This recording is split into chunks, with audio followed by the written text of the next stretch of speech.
Hi, here we are in Henfield, outside a building called Martin Lodge, which is quite a formidable place. Unfortunately today it seems to be covered in scaffolding, but back in the 1880s a man called Nathaniel Woodard lived there.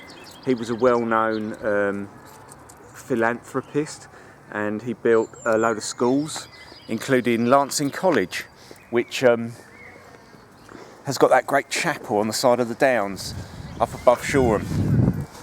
A nice place. Follow me now while I explain to you the fact that Nathaniel Woodard owned a cat. So we're on the trail of one animal at least.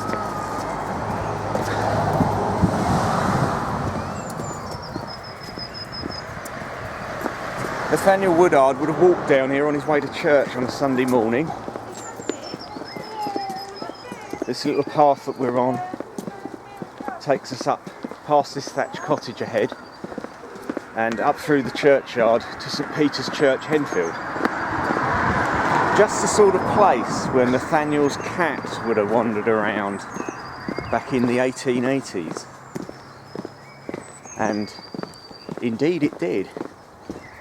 And it came to this little cottage here called the Cat House, which is, as you can see from the motifs on the side,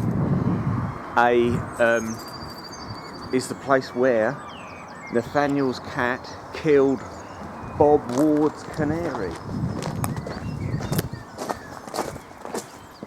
A man named Bob Ward lived here in the 1880s, and he decorated the house with little cats and canaries in memory of his poor canary that was killed by Woodard's cat.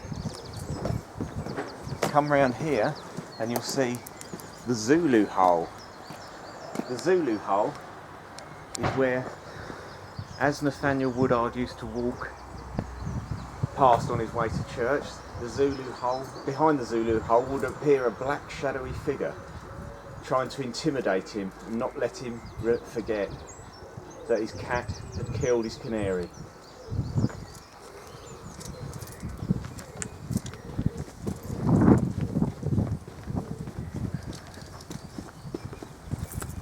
So there we have it, the story of Henfield's Cat and Canary.